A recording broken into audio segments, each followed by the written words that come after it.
அந்த முகலாய பேரழிப்புகளையும் தாண்டி கம்பீரமாக நின்ற நம்மளுடைய கோவில்கள் இப்போது அறமில்லாத்துறை ஒரு துறை ஒட்டுமொத்தமாக சீரழித்துக் கொண்டிருக்கிறது.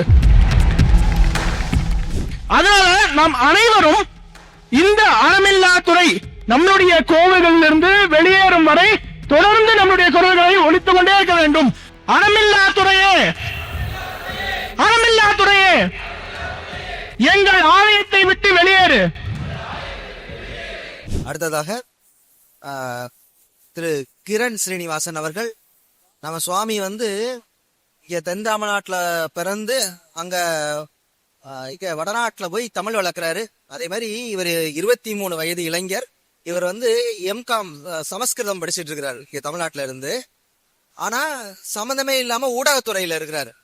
ஏன் படிச்சதுக்கும் ஊடகத்துறைக்கு 23 வயசு தான் ஆகுது, படிச்சது ஒண்ணு, ஏன் ஊடகத்துறையில இருக்கிறீங்க அப்படின்னு கேட்டா, இந்த தேசத்துக்கு நான் ஏதாவது ஒண்ணு செய்யணும்னு நினைச்சேன், அது இந்த ஊடகத்துறையால செய்ய முடியும் அப்படின்னு தெரிஞ்சதுனால நான் செஞ்சேன் அப்படின்னு முன் வந்திருக்கிறாரு. நான் கோயில் சம்பந்தப்பட்ட பல பிரச்சனைகளை இவர்கள் ஊடகத்துல சொல்லி இருக்கிறேன். அதை சரியான எந்த விதமான அதுல என்ன சொல்ற தங்களுடைய கருத்துக்களை உச்சேர்ப்புலாம் பண்ணாம நம்ம என்ன கொடுக்குறோமோ அதை முறையா பணி கொடுத்திருக்கிறாரு. சிவபெருமான் சொல்றாரு திருமூலர் திருமந்திரத்துல, ஆரியமும் தமிழும் ஒருங்கே காரிகைக்கு ஈந்தனன் அப்படிங்கிறாரு. சிவபெருமான் என்ன பண்றோம்னா, ஆரிய மொழியாகிய சமஸ்கிருதத்தையும் தமிழையும் ஒருங்கே ஒரே நேரத்துல காரிகை ஆகிய பார்வதி தேவிக்கு உபதேசம் செய்தார் அப்படின்னு நம்ம சொல்ல திருமூலர் சொல்றாரு. அதனால இந்த தமிழ் சமஸ்கிருதங்க வேதம் அடியார்களுக்குள்ள என்னைக்குமே இருக்கக்கூடாது. ஏன் அப்படி சொல்றேன்னா, திருமூலர் சொல்லியிருக்காரு, ஆரியமும் தமிழும் சிவபெருமான் தான் ஒருங்கே காரிகைக்கு இந்தான் சொல்றாரு. அப்படி எம்காம் இந்த இளம் 23 வயசுல சமஸ்கிருத மொழியை படித்து ஊடகத்துறையில் இருந்து சமூக சேவை செய்ய வேண்டும் என்கிற திரு கிரண் ஸ்ரீவசன் அவர்களை உரையாற்றுமாறு அழைக்கிறோம். அரங்கம் நிறைய அமர்ந்திருக்கும் சிவபக்தர்கள், சிவனடியார்கள் அனைவருடைய பொற்பாதங்களை வணங்கி என்னுடைய உரையை தொடங்குறேன். பொதுவாக நான் எல்லாட்டையும் சொல்றது உண்டு, என்னன்னா தமிழ்நாட்டில் ஹிந்து பக்திக்கு எப்பவும் பஞ்சமே கிடையாது. இந்தியாவிலே பார்த்தீங்கன்னா மிகவும் பக்தி மிகுந்த மாநிலம் எதுன்னு கேட்டால் தமிழ்நாடு தான். அது ஐயமே கிடையாது. ஆனால் ஹிந்து சக்தி, இன்று ஹிந்து சக்தி சாத்தியம் என்று இந்த இடத்துல தென்காசியில் தமிழ்நாட்டினுடைய தென்கோடியில் இவ்வளோ பெரிய ஒரு ஜனக்கூட்டம் அமர்ந்திருக்கு என்று சொன்னால், தமிழ்நாட்டில் இந்து சக்தி ஒன்றிணைய தொடங்கிவிட்டது என்ற ஒரு மெசேஜை ரொம்ப உறக்க சொல்லியிருக்கோம். அதற்காக அனைவரும் ஒரு முறை இந்த நிகழ்ச்சியினுடைய ஏற்பாட்டாளர்களுக்கும் நம்மளுடைய ஐயா பொன்மாணிக்கவேல் அவர்களுக்கும் ஒரு பலத்த கரவொலி எழுப்பி நம்மளுடைய நன்றிகளை தெரிவிச்சுக்கலாம். எங்களுடைய பேசு தமிழா பேசு வலையொலியோட 5வது ஆண்டு விழா சனாதன தமிழர் சங்கம் என்ற ஒரு நிகழ்வு சென்னையில் கடந்த மாதம் டிசம்பர் 25ஆம் தேதி, இப்போது ஜனவரி 25, போன மாதம் டிசம்பர் 25ஆம் தேதி சென்னையில் நடத்தியிருந்தோம். அதற்கு பொன்மாணிக்கவேல் ஐயாவை அழைத்திருந்தோம். அவரால் அன்னைக்கு வர முடியவில்லை. அன்னைக்கு அவருக்கு கொடுப்பதற்காக ஒரு நினைவு பரிசாக ஒன்று வைத்திருந்தோம். அதை இப்போது இந்த அரங்கில் கொடுப்பதற்காக, அதற்காகவும் சேர்த்து தான் இங்கே வந்திருக்கேன். அதற்காக நாங்கள் சென்னையில் அவருடைய வருகையின் போது போட்டு காட்டுவதற்கு ஒரு வீடியோ ஒன்று ரெடி பண்ணியிருந்தோம். சோழனின் வரலாறு, சோழன் வென்ற பல பகுதிகள், மீட்ட பல பகுதிகள் என்ற செய்திகள் பல நாம் அறிந்ததே. அந்த சோழனையே மீட்டவர் இவர். ஆம், ராஜராஜ சோழன் உலகமாதேவி அவர்களின் ஐம்பொன் சிலைகளை மீட்டு மீண்டும் தமிழகம் கொண்டு சேர்த்த பெருமை இவரையே சாரும். அது மட்டுமா, தமிழகம் எங்கும் உள்ள கோவில்களில் இருந்து கடத்தப்பட்ட 1000த்திற்கும் அதிகமான சிலைகளை வெறும் 7 ஆண்டுகளில் மீட்டுக் கொண்டு வந்த சோழனை மீட்ட முறுக்கு மீசை பாண்டியன் பொன் மாணிக்கவேல். கோவை குண்டுவெடிப்பு வழக்கில் துப்பு துலக்கியதில் இவரின் பங்கு அளப்பரியது. தான் அரசு பணியில் இருந்தபோதும், பணி நிறைவு பெற்ற பின்பும், இன்றும் திருப்பரங்குன்றத்தில் களமாடுதல் என்று இன்று வரை மக்கள் மனதில் நேர்மையான அதிகாரிக்கு இலக்கணமாகவும், ஒரு காவல்துறை அதிகாரி தனக்கு கொடுக்கப்பட்ட வேலையை எப்படி செவ்வனே செய்வது என்பதற்கு எடுத்துக்காட்டாகவும் மக்களின் பேரன்பை பெற்றவர். இவரது வீரச் செயல்களை சொல்வதென்றால் சொல்லிக்கொண்டே செல்லலாம். ஹிந்து தர்மத்திற்காக களம் காணும் சனாதனி, அரசப்பட்டியின் அரசன், ஓய்வு பெற்ற, இல்லை ஓய்வுக்கே ஓய்வு கொடுத்து ஓய்வில்லாமல் உழைத்துக் கொண்டே இருக்கும் ஐயா பொன் மாணிக்கவேல் அவர்களை சனாதன தமிழர் சங்கமம் 2025 சிறப்புரையாற்ற மேடைக்கு அழைக்கிறோம். அவர் நினைத்திருந்தால் காவல்துறையில ஓய்வு பெற்ற பின்பு எல்லாரும் மாதிரி ரிட்டையர்மெண்ட் லைஃப் ஜாலியா லீஷரா வந்து அவர் இருந்திருக்கலாம். ஆனால் அவர் தர்மத்திற்காக களமாடுவது என்று முடிவு செய்து ரொம்ப ஸ்ட்ராங்காக அவர் மட்டுமின்றி அவர் போல எண்ணற்ற வாரியர்ஸ் உருவாக்கணும் என்று களத்தில் நின்று கொண்டிருக்கிறார். வாங்க, அவரை கௌரவிப்பதில் பெருமை கொள்கிறோம்.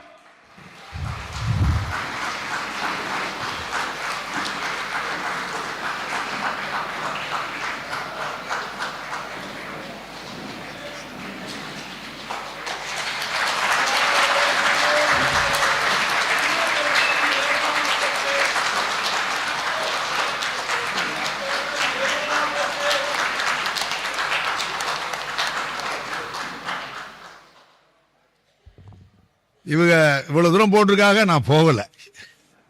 பெரிய தப்பு காரியம் பண்ணிட்டேன். காரணம் நான் கொஞ்சம் உண்மையை சொல்றேன். முக்கியமான ஒரு சிவனடியாருக்கு ஒரு பிரச்சனை சொல்ல முடியல. வயசான ஒரு பாவம், போகணும், யாரும் இல்லை. ஸோ கிளம்பி போனேன். எல்லாத்தையும் முடிச்சு கிடிச்சிட்டு வர்றதுக்கு ரொம்ப பரிதாபம். அதனால ரெகுலரா வர்றவர் மீன்ஸ் இல்லாதவங்க ட்ரை பண்ணேன். திருவள்ளூர் வரைக்கும் போயிட்டு பண்ண முடியல. நைட்டு தங்குறது மாதிரி ஆகிப்போச்சு. அதனால வரல. அதனால உறுதியா இவங்க முன்னாடி உங்களுக்கு சத்தியம் பண்றேன், நான் கண்டிப்பா வர்றேன்.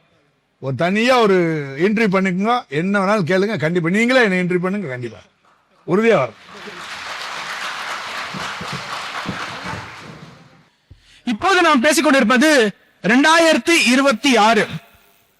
சரியாக இதற்கு 1000 வருடங்களுக்கு முன்பாக தான் ஆக்கிரமிப்பாளர்களால் சோமநாதர் ஆலயம் இடிக்கப்பட்டது.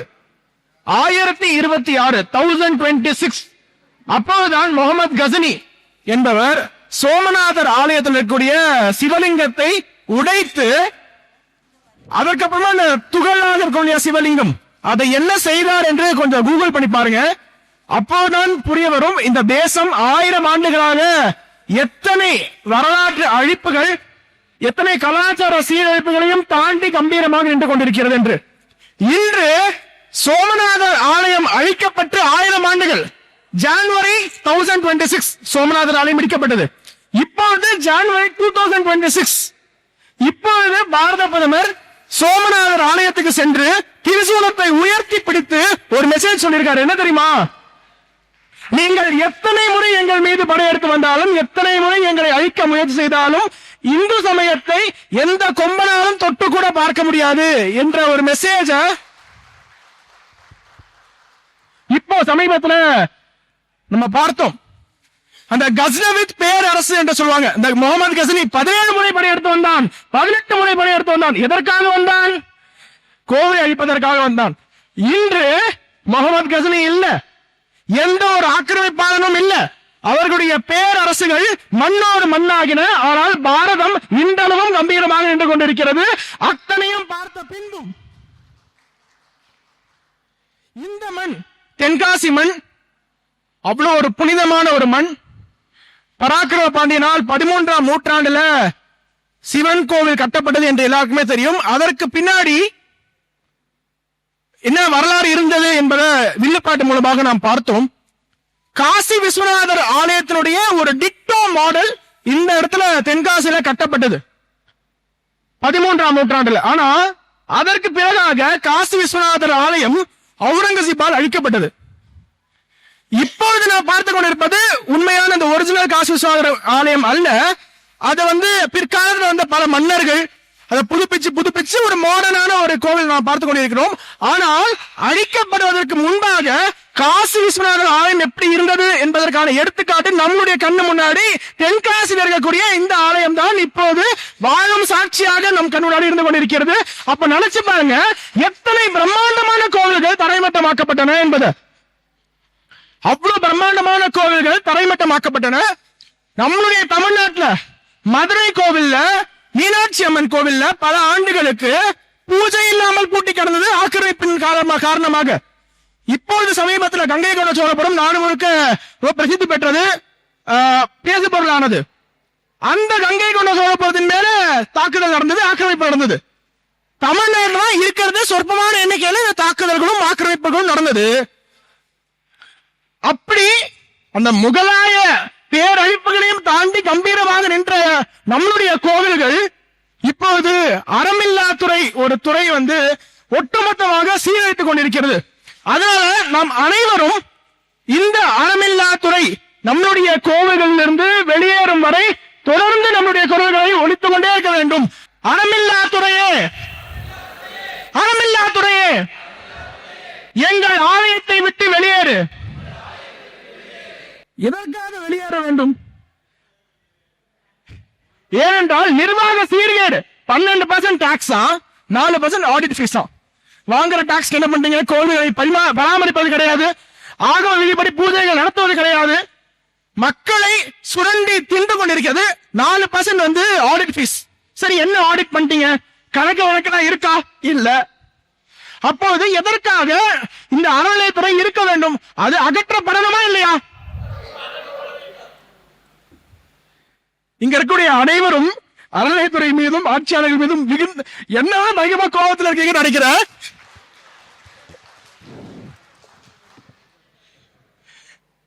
உங்களுடைய போராட்டத்திற்கு ஐயா பொன்மாணிக்கவேல் அவர்களுக்கும் இங்க இருக்கக்கூடிய அனைத்து சிவனடியார்களுக்கும் சிவபக்தர்களுக்கும் ஒரு உறுதி அளிக்கிறேன். எங்களுடைய ஊடகம் உங்களுடைய இந்த போராட்டத்திற்கு துணை நிற்கும். டிஜிட்டல் மீடியா ஸ்பேஸ்ல எவ்வளவு பேர் இதை செய்வாங்க என்று தெரியாது. எங்களுடைய பேசு தமிழா பேசு சேனல்ல தொடர்ச்சியாக அறநிலையத்துறையினுடைய அட்டூழியங்களை நாங்க அமலப்படுத்திக்கிட்டே இருக்கோம். நீங்க எங்களுடைய சேனல்ல பார்த்துன்னா தெரியும். ஒரு ஸ்வீட் சர்ப்ரைஸா இருந்துச்சு. நிறைய பேர் இன்று காலை முதல் இப்போது வரை தென்காசில கடைக்கோடியில் இருக்கக்கூடிய நிறைய பேர் எங்களுடைய சேனலை வந்து தொடர்ச்சியாக ஃபாலோ பண்ணிட்டு இருக்கீங்க என்று தெரிய வந்தது. அதற்கு என்னுடைய சிறந்தான நன்றிகளை தெரிவித்துக் கொள்கிறேன். பேசு தமிழா பேசல அனைத்து சிவனடியார்களுக்கும், இன்னும் சொல்ல போனா நாடு முழுக்க இருக்கக்கூடிய தேசியவாதிகளுடைய ஒரு தளமாக கட்டமைச்சுக்கிட்டு இருக்கோம். யாருக்கெல்லாம் தமிழ்நாட்டுல ஏதாவது ஒரு பிரச்சனை வந்து உங்க கண்முன்னாடி தெரிய வருகிறது, அல்லது ஏதாவது ஒரு கோவிலை மீட்க வேண்டும் என்றால் அதற்கான ஆதாரத்தோட செய்திகளை எங்கள்கிட்ட கொடுங்க. நாங்க முடிந்தவரை அதை செய்தியாக்க பப்ளிஷ் பண்ண ட்ரை பண்றோம். எங்க லோக்கல்ல நீங்க பெரிய அளவுல போராடிட்டு இருக்கீங்க. உங்களுடைய மிகப்பெரிய போராட்டத்திற்கு அணில் போன்ற நாங்கள் வந்து உங்களுக்கு உறுதுணையாக இருப்போம். பெரும்பாலான ஊடகங்கள் எப்படி இருக்குன்றது தெரியும், எல்லாருக்குமே தெரியும். அது நான் சொல்லிதான் உங்களுக்கு தெரியணும்னு அவசியம் இல்லை. இந்த மெயின் ஸ்ட்ரீம் மீடியா எப்படி இருக்கு, யாருடைய நரேட்டிவ் அவங்க கேரி பண்றாங்க, யாருடைய மவுத் பீஸாக செயல்படுறாங்க, அவங்க அறநிலையத்துறையுடைய பிரச்சனையை பத்தி பேசுவாங்களா மாட்டாங்களா என்பது எல்லாருக்குமே தெரியும். ஆனால் அப்படி நாங்கள் இல்லை. உங்களுக்கு உறுதியாக எப்போதும் நாங்கள் இருப்போம். தொடர்ச்சியாக இந்த தேசத்துல இந்துக்களை எப்படியாவது பிரிக்க வேண்டும் என்று மிகப்பெரிய முயற்சி நடந்து கொண்டிருக்கிறது, எல்லாருக்குமே தெரியும். அதற்கு ஒருபோதும் நம்ம வந்து இடம் கொடுக்க கூடாது. திடீரென்ற ஒரு கும்பல், தமிழர்கள் இந்துக்களே அல்ல, திடீரென்ற ஒரு கும்பல் வடக்கில் இருக்கிற இந்து சமயம் வேற, தெற்கில் இருக்கிற இந்து சமயம் வேற, இதெல்லாம் நம்புற மாதிரியாக இருக்கு. ஏனென்றால் நம்மளுடைய அறியாமையை, மக்களுடைய அறியாமையை மூலதனமாக பயன்படுத்தி அவங்க ரொம்ப ஈஸியா ஒரு பொய்யை கடத்திவிட முடிகிறது. அதையும் நம்ப ஒரு கூட்டம், அதை பிரச்சாரம் செய்ய ஒரு கூட்டம். ஏனென்றால் நாம் உண்மையை பேசுவதற்கு தயக்கப்படுகிறோம். இது போன்ற பொய்களை பரப்பக்கூடியவர்கள் யாருமே தயக்கப்பட்டு ஐயோ ஒரு பச்சை பொய் சொல்றோமே என்று வெட்கப்படுவது கிடையாது. ஆனால் உண்மையை பேசுவதற்கு நாம் தயங்குவதால் தான் பொய்கள் மீண்டும் மீண்டும் இங்க உலகத்தை சுத்தி வந்துட்டு இருக்கு.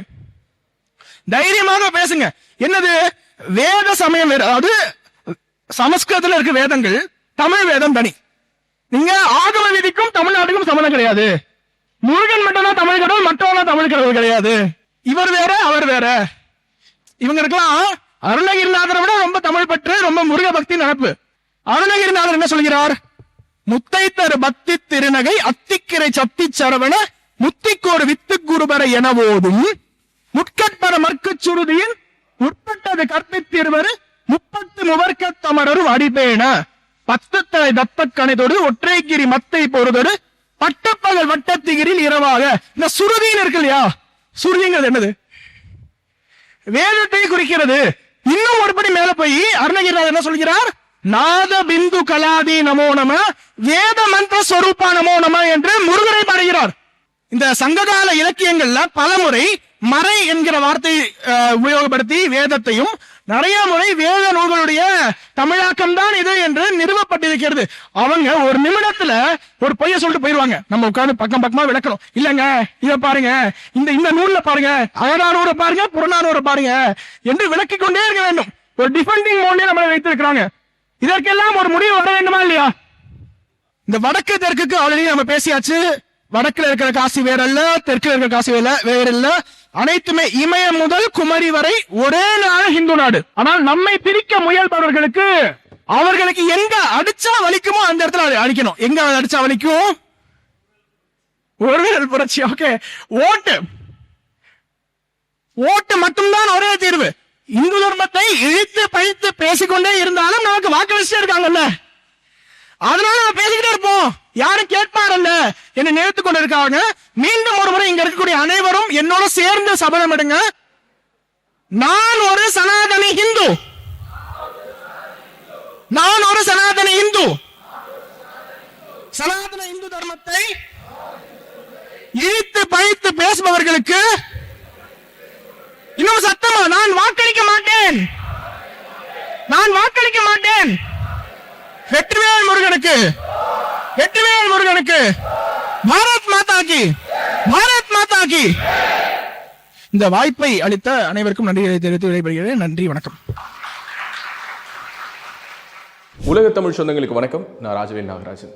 பேசு தமிழா பேசு வலையொலியுடைய வளர்ச்சிக்கு நீங்களும் உறுதுணையாக இருக்கணும்னு நினச்சிங்கன்னா இந்த வீடியோடைய டிஸ்கிரிப்ஷனில் இருக்கக்கூடிய ரேசர் பே லிங்கை கிளிக் பண்ணுங்கள். அந்த லிங்க்கில் போயிட்டு உங்களுக்கு விருப்பமான தொகையை பேசு தமிழா பேசுவனுடைய வளர்ச்சிக்கு உங்களுடைய பங்களிப்பாக நீங்கள் கொடுக்கலாம். நன்றி, வணக்கம்.